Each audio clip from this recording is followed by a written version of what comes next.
warahmatullahi wabarakatuh. Kami dari kelompok 10 akan mempresentasikan hasil kerja kelompok kami mengenai investasi real estate. Baik, di sini kami beranggotakan 3 orang. Yang pertama saya sendiri, Sherlina Wahyuningrum, dan yang kedua ada Umi Amalia Hamid, dan yang ketiga ada Reni Zahratul Badiah. Baik, langsung saja saya akan menjelaskan apa sih investasi real estate itu. Jadi, investasi real estate adalah bisnis properti gedung, perumahan atau bangunan lain atau lahan pada dasarnya mengandung pengertian lahan, tanah, dan beserta objek, benda seperti bangunan atau lainnya yang berdiri permanen di atas lahan tersebut. Selanjutnya ada sifat-sifat investasi real estate.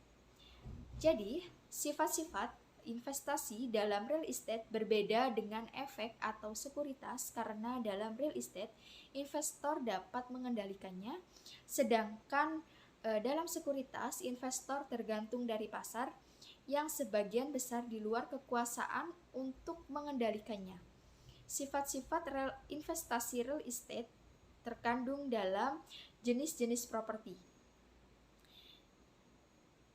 yang terkandung 3 poin. Yang pertama ada tempat tinggal pribadi atau personal residence, sebagai contoh rumah keluarga, kondominium, rumah susun yang dimiliki dan menjadi tempat tinggal keluarga, di mana jenis ini merupakan investasi yang paling aman. Di sini resiko hilangnya modal rendah, memberi potensi apresiasi atau kenaikan harga. Dan yang kedua ada properti penghasilan atau income property, di mana properti yang disewakan seperti gedung, apartemen, perkantoran, pusat perbelanjaan atau kemungkinan dalam investasi ini kerugian lebih besar akibat kecerobohan penyewa, kelebihan unit persewaan yang saling bersaing atau manajemen yang jelek. Potensi laba juga lebih besar dari pertumbuhan kebutuhan ruangan, kenaikan sewa, dan deapresiasi harga. Dan yang ketiga ada properti spekulatif atau spekulatif property, di mana sebagai contoh tanah, bangunan, pompa bensin, peluang untung besar, tetapi kemungkinan rugi juga besar. Posisi kepemilikan atau hutang investasi real estate bisa dilakukan dengan posisi sebagai pemilik atau equity atau sebagai debitur.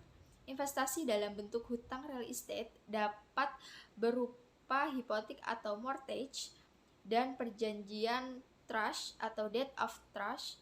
Investasi hutang ini memberikan keamanan hasil jika peminjam diharuskan untuk menanggung setidak-tidaknya 20% dalam posisi kepemilikan dalam hipotek properti atau tidak lebih dari 80% rasio pinjaman terhadap nilai properti.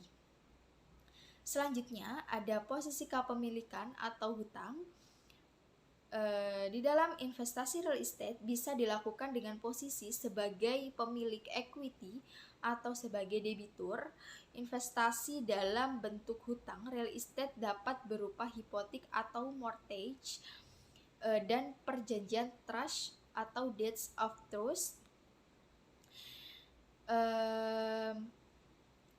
Investasi hutang ini memberikan keamanan hasil jika peminjam diharuskan untuk menanggung setidak-tidaknya 20% dalam posisi kepemilikan dalam hipotek properti, tidak lebih dari 80% rasio pinjaman terhadap nilai properti. Posisi kepemilikan ini memberikan kelebihan keamanan atau margin of safety bagi pemberi pinjaman real estate. Dalam hal properti dijual, maka pemilik sering harus menarik posisinya sebagai debitur dengan pengaturan pembelanjaan sendiri atau owner financing, maka properti dapat dijual lebih cepat dan dengan harga yang lebih tinggi. Dan yang ketiga ada investasi kelompok atau individual. Jadi investasi real estate dapat dilakukan dengan kepemilikan. Yang pertama ada individual, di mana memberikan kekuasaan pengendalian yang besar, tetapi kelemahannya menyangkut terbatasnya modal perorangan untuk pengadaan sebuah properti. Dan yang kedua ada trust investasi real estate atau real estate investment trust, di mana perusahaan investasi yang menanam modal atau yang diperoleh melalui penjualan usahanya kepada investor. Dan yang terakhir ada firma terbatas atau limited partnership, di mana bentuk organisasi beberapa partner tertentu menjadi partner terbatas atau limited partner yang tanggung jawabnya terbatas pada investasi modal awalnya. Sedangkan partner umum atau general partner menjadi manager atau managing partner yang mempunyai tanggung jawab penuh dan membuat sebagai keputusan. Selanjutnya tujuan dan kendala. Ini kendala yaitu hubungan risiko hasil atau risk return relationship yang dapat diterima jumlah modal tertentu yang ingin atau mampu disediakan oleh real estate. Tujuan yang pertama yaitu nilai sakarang bersih, yang kedua perkiraan hasil, yang ketiga periode pembayaran kembali atau payment periode, dan yang keempat rasio pelindungan pajak atau tax ratio. Selanjutnya lingkup analisa.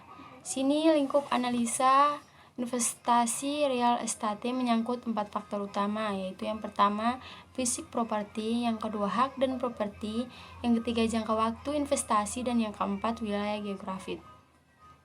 Yang pertama fisik properti. Bila investor membeli real estate, harus dipastikan bahwa mendapatkan baik kuantitas maupun kualitas properti yang diinginkan. Yang kedua, hak dan properti.